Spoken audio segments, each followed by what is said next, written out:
Hey guys, what's going on? Coach Brandon Krause. Cool one today. You know, everybody is taught a similar idea about angles and punching, right? Both your hands can come straight. Both your hands can come from the side. And both your hands can come from underneath, right? But honestly, there's even a missing angle that a lot of people don't learn until a little bit later in their journey.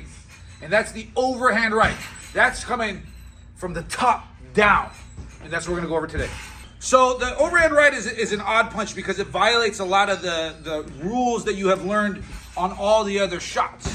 I want to come from the top down, but ironically enough, the first thing that's going to happen is I'm going to drop my hand. The first thing that happens is my hand goes downwards, and what happens is it winds up, boom, and it trails behind me. I'm in front of my fist. When I do this punch correctly, I don't even see it land, so I have to use the residual image of where I expected my opponent's head to be. So I'm in my stance. What I'm going to do is I'm going to start dropping my torso. Simultaneously, I'm going to start winding up that fist. So fist goes downwards, and by the time I'm at my lowest position, the fist will stay at this height. And that's what I'm talking about in terms of an illusion, is a lot of people get an idea that it's this giant move, when it really isn't.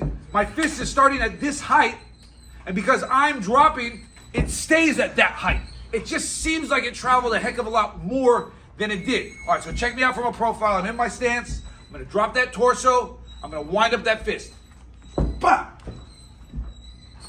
Bah! Bah! So a difficult punch to learn and a difficult punch to practice in slow motion, right? So you kind of need to approach it in real time, but a good tool that you can do in the gym is string up a rope like I have here, right? And I'm going to be on one side of it. I'm right-handed, so it's on my left side.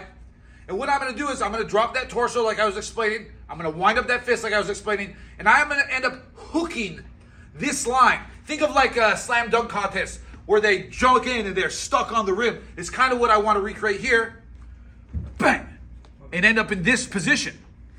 And also remember what I said about that illusion. So my fist, it's at a comparable height to this line, and it never really gets higher. It's that I get lower, and I end up hooking at that same place.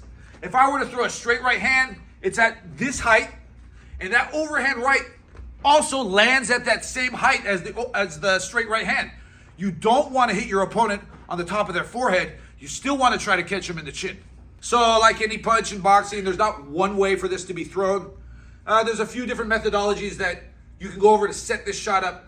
One of the things that I like to do when I was fighting, that I instruct my fighters to do, is right off the bat, you want to start going to the body, and going to the body correctly, which entails changing your level. And at some point, you can mimic like you're going to go down to that body. Instead, boom, get that overhand right off. You'll see that way of setting up that shot all the time when you watch boxing. The last one I'll go over today is as a counter punch. When that jab comes in, you slip off to the left and get low at the same time, and you start winding up that fist.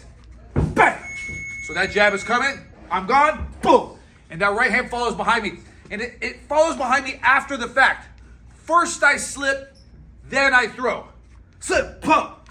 Not simultaneously. If you do them simultaneously, you're gonna get tangled up in your opponent's guard, all right? Anyways, there's definitely more ways to set it up than that, but those are two to kind of wrap your head around.